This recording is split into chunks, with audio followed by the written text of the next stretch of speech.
नमस्कार दोस्तों, स्वागत है आपका अपने YouTube चैनल पर। तो चलिए शुरू करते हैं। अध्याय 10 ध्वनि। अपने विद्यालय में आपको कैसे ज्ञात होता है कि क्लास पीरियड समाप्त हो गया है? दरवाजे की घंटी की ध्वनि अथवा पटाख खटखटाने की आवाज़ सुनकर आपको तुरंत पता चल जाता है कि आपके दरवाजे पर कोई आया है। पश्चात सुनकर आप जान लेते हैं कि कोई आपकी ओर आ रहा है। लुका छिपी खेल खेला होगा। इस खेल में एक खिलाड़ी की आंखों पर पट्टी बांध दी जाती है और उसे अन्य खिलाड़ियों को पकड़ना होता है। आंखों पर पट्टी बंधे होने के बाद भी खिलाड़ी कैसे पता चलता है कि उसके सबसे समीप कौन खिलाड़ी है? ध्वनि का हमारे जीवन पर एक महत्वपूर्ण स्थान है। एक दूसरे से संपर्क करने से हमारी सहायता करती है। अपने चारों ओर हमें विभिन्न प्रकार की ध्वनियाँ सुनाई पड़ती हैं। ध्वनि कैसे उत्पन्न होती है या कैसे एक स्थान से दूसरे स्थान तक किस प्रकार पहुंचती है? ध्वनि को हम कैसे सुन सकते हैं? कुछ ध्वनियाँ दूसरों की अपेक्षा प्रबल होती हैं। इन सभी प्रश्नों का विचार विमर्श करेंगे। ध्वनि कंपित वस्तुओं द्वारा उत्पन्न होती है कि विद्यालय की घंटी को जब बज न रही हो छूकर देखिए। आप कैसा अनुभव करते हैं? जब ध्वनि उत्पन्न कर रही हो तो उसे पुनः छूकर देखिए। क्या कंपित होता है? अनुभव कर सकते हैं।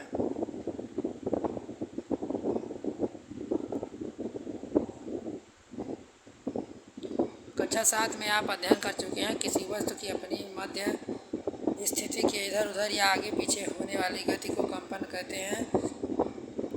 जब कस कर तनिक कर एक रबड़ छल्ले को कर्षित करते हैं या बीच से खींच कर छोड़ते हैं तो कंपन करता है और ध्वनि उत्पन्न होती है। यह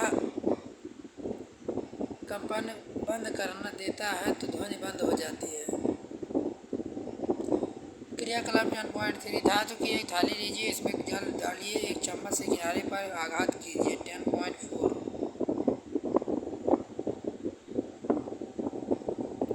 इस प्रकार हमने देखा है कि कायांपन वस्तुएं ध्वनि उत्पन्न करती हैं। कुछ स्थिति में कंपन हमें आसानी से दिखाई सकते हैं, लेकिन अधिकांशतः स्थितियों में उनका आयाम इतना कम होता है कि हम उन्हें देख नहीं पाते हैं, तथापि हम इन कंपनों का अनुभव कर सकते हैं। क्रियाकलाप 10.4। नारियल का एक खोखला खोल लीजिए, उससे एक वाद्ययंत्र एक तारा बनाइए। इसे आप किसी मिट्टी के बर्तन से भी बना सकते हैं। 10.5।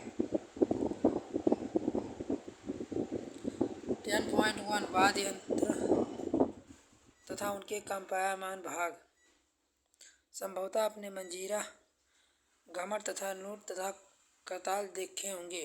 ये वाद्ययंत्र सामान्यतः हमारे देश में अनेक भागों में बजाए जाते हैं। इन वाद्ययंत्रों को केवल पीटा या आघात किया जाता है। क्या आप इस प्रकार के कुछ अन्य वाद्ययंत्रों को बता सकते हैं?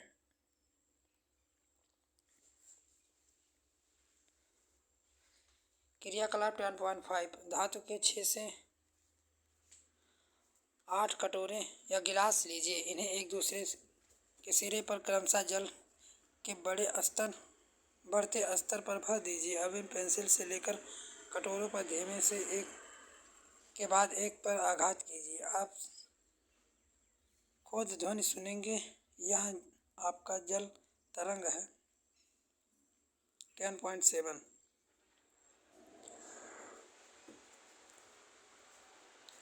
जब हम किसी वाद्ययंत्र जैसे सितार के तार को कर्षित करते हैं तो हमें केवल तार की ही ध्वनि सुनाई नहीं देती है। वाद्ययंत्र में संपूर्ण यंत्र कंपन करता है और इस पूरे यंत्र में कंपन से उत्पन्न ध्वनि को हम सुनते हैं। इस प्रकार हम जब भी मृदंगम की झिल्ली पर आघात करते हैं तो हमें केवल झिल्ली की आवाज़ ही नहीं बल्कि संपूर्ण यंत्र की आवाज़ सुनती है। मनुष्य मानव द्वारा उत्पन्न ध्वनि।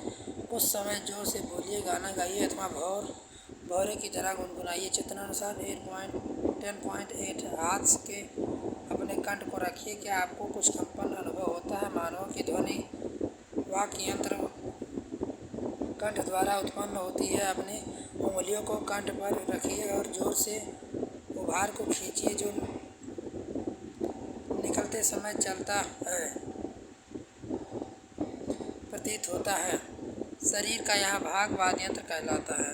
यह श्वसन नली के ऊपरी सिरे पर होता है। वाद्ययंत्र कंठ के आर पार दो वाक तंतु इस प्रकार तनित होते हैं कि उनके बीच में वायु के निकलने के लिए एक संकीर्ण झिरी बनी होती है। जब फेफड़े वायु को बलपूर्वक घिरी छीरी से बाहर निकालते हैं तो वाग तंतु कंपित होते हैं जिससे ध्वनि उत्पन्न होती है।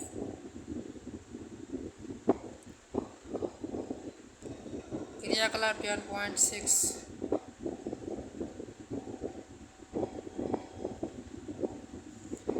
ध्वनि संरक्षण के लिए माध्यम की आवश्यकता होती है। ध्वनि संचरण के लिए जब आप कुछ दूरी पर खड़े हैं अपनी सहेली को पुकारते हैं तो हमें सहेली की आवाज़ को सुन पाती हैं। उसके पास आपकी आवाज़ कैसे पहुंचती है।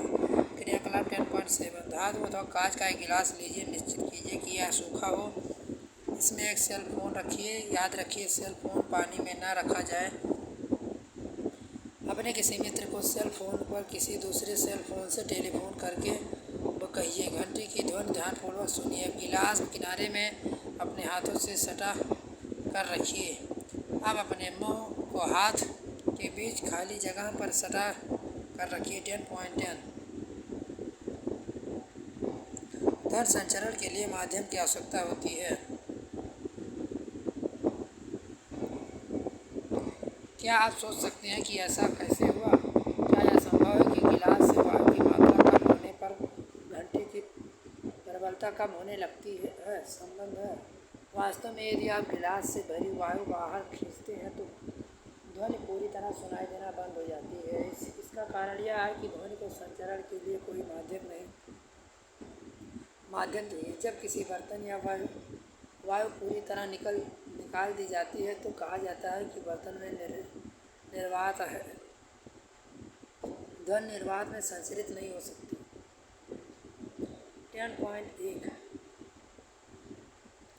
एक बाल्टी अथवा स्नान टब लीजिए। इसे स्वच्छ जल से भरिए। एक हाथ में छोटी घंटी लीजिए। ध्वनि उत्पन्न करने के लिए इस घंटी को जल में हिलाएं।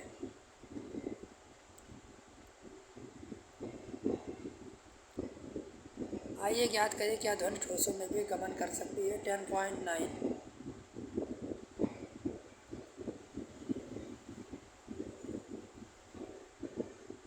आप अपने कान को लकड़ी या धातु की किसी लंबी मेज पर एक सिरे पर रख कर तथा अपने मित्र को दूसरे सिरे पर खरोंचने के लिए कहकर उपरोक्त क्रियाकलाप कर सकते हैं। 10.13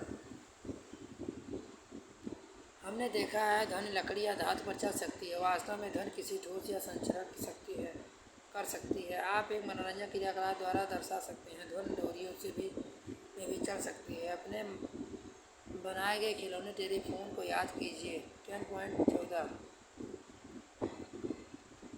क्या आप कह सकते हैं कि ध्वनि डोरियों से भी गमन कर सकती है? अब तक हमने सीखा कंपायमान वस्तु ध्वनि उत्पन्न कर सकती हैं तथा किसी माध्यम से दिशा में संचरित हो सकती है। यह माध्यम गैस, द्रव, ठोस कोई भी हो सकता है। ध्वनि को हम सुनते कैसे हैं? हम ध्वनि को अपने कानों द्वारा सुनते हैं। कान के बाहरी भाग में आकृति की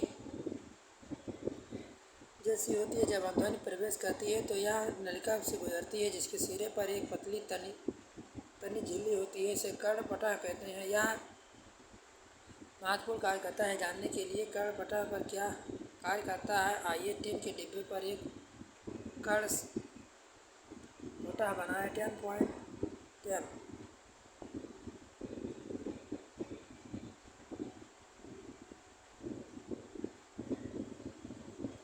एक प्लास्टिक अथवा टिन का डब्बा लीजिए। इसके दोनों सिरे काटिए। डिब्बे के एक सिरे पर एक रबड़ के गुटके को तानिए और इसे एक रबड़ के छल्ले से कस दीजिए।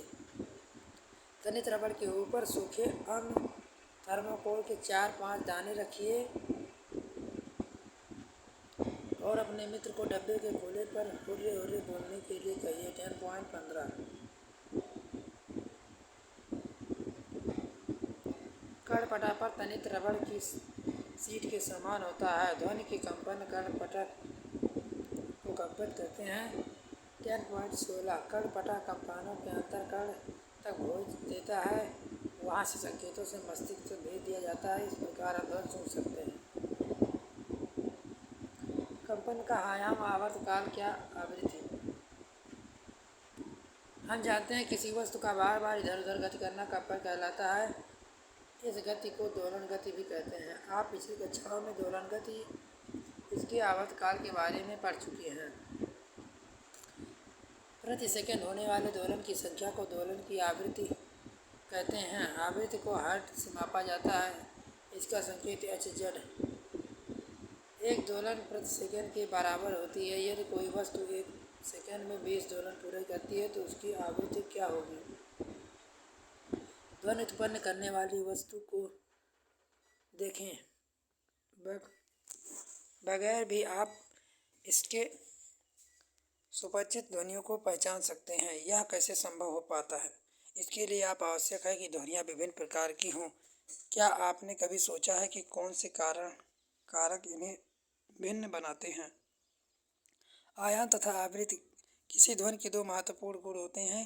क्या हम ध्वनियों में उनके आयामों या प्रवृत्तियों के आधार पर अंतर कर सकते हैं? प्रबलता तथा तारुता। क्रियाकलाप 10.11 एक धातु का गिलास लीजिए। एक चाय का एक चम्मच लीजिए। चम्मच की धीमे से गिलास के किनारे से टकराइए।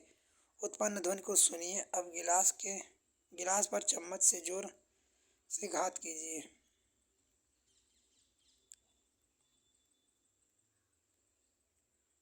ध्वनि की प्रबलता ध्वनि उत्पन्न करने वाले कंपन मानों के आयाम के वर्ग के समानुपातिक है। उदाहरण के लिए, यदि आयाम दुगना हो जाए तो प्रबलता 4 गुना में बढ़ जाती है। प्रबलता को डेसिमल डीबी मात्रा में व्यक्त करते हैं। निम्न सारणी में विभिन्न स्रोतों में अपने वाली ध्वनि की प्रबलता का कुछ बोध कराती है।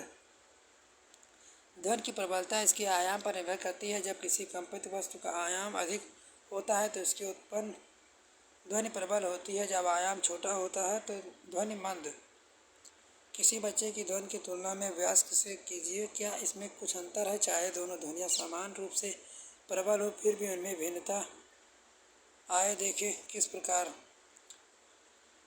आवृत्ति ध्वनि की तीव्रता तारतम्य को निर्धारित करती है। किसी कंपन की आवृत्ति अधिक हो तो हम कहते हैं कि ध्वनि तीखी है। यदि कंपन की आवृत्ति कम हो तो हम कहते हैं ध्वनि कम है। उदाहरण के लिए, ढोल मंद आवृत्ति से कंपित होता है, इसलिए कम तारतम्य से ध्वनि उत्पन्न करता है। दूसरी ओर सीटी की आवृत्ति अधिक होती है, इसलिए अधिक त्वरित होकर ध्वनि उत्पन्न करती है। श्रवण या अश्रव्य ध्वनियाँ। हम जानते हैं कि ध्वनि उत्पन्न करने के लिए हमें एक कंपायमान वस्तु की आवश्यकता होती है। क्या हम सभी कंपायमान वस्तुओं की ध्वनि सुन सकते हैं? तथ्य यह है, लगभग 20 कंपन पर सेकंड से कम आवृत्ति की ध्वनियाँ मानव कान नहीं सुन सकती। यह कह सकते हैं कि 20 हर्ट्ज से कम आवृत्ति की ध्वनियाँ मानव कान द्वारा सूचित नहीं किया जा सकता है। ऐसी ध्वनियों को अश्रव्य कहते हैं। उधर लगभग 20,000 कंपन पर सेकंड से अधिक आवृत्तियों की ध्वनियाँ भी मानव कान द्वारा सूचित नहीं होती हैं। अतः मानव कानों के लिए श्रव्य की आवृत्ति का परास लगभग 20 हर्ट्ज से 20,000 तक है। इसका अर्थ यह है कि हम केवल 20 हर्ट्ज से 20,000 हर्ट्ज के बीच आवृत्तियों वाली ध्वनियों को ही सुन सकते हैं। शोर तथा संगीत। हम अपने चारों ओर विभिन्न प्रकार की ध्वनियाँ सुनते हैं। क्या ध्वनियाँ सदैव सुखद होती हैं या ध्वनि कभी कभी आपको कष्ट पहुँचाती हैं? कुछ ध्वनियाँ आपको सुखद लगती हैं जबकि कुछ अच्छी नहीं लगती हैं। मान लीजिए आपको आस पड़ोस निर्माण कार्य चल रहा है। क्या निर्माण स्थल से आने वाली ध्वनियाँ प्रतीत होती हैं? क्या आपको बाँसों और ट्रकों हॉर्न की ध्वनियाँ अच्छी लगती हैं? इस प्रकार अप्रिय ध्वनि को शोर कहते हैं। दूसरी ओर वाद्य यंत्रों ध्वनियों के आनंद लेते हैं। सुस्वर ध्वनि कहते हैं, वह कानों को सुखद लगती हैं। हारमोनियम द्वारा उत्पन्न ध्वनि स्वर ध्वनि कहलाती है। ध्वनि प्रदूषण। आप वायु प्रदूषण के बारे में पहले ही जानते हैं। वायु में अवांछित गैसों तथा कणों से उपस्थित प्रदूषण कहलाती है। इस प्रकार वातावरण से अत्यधिक अवांछित ध्वनियों को ध्वनि प्रदूषण कहते हैं। क्या आप ध्वनि प्रदूषण के स्रोतों की सूची बना सकते हैं? वाहन की ध्वनियाँ, विस्फोटक जिसमें पटाखों का फटना सम्मिलित है, मशीनें, लाउड स्पीकर आदि। घर में कौन से स्रोत ध्वनि उत्पन्न करते हैं? ऊंची आवाज़ में ना चलाएं ऊंची आवाज़ में चलाई गई टेलीविज़न, ट्रांजिस्टर, रेडियो, रसोई घर के कुछ उपकरण,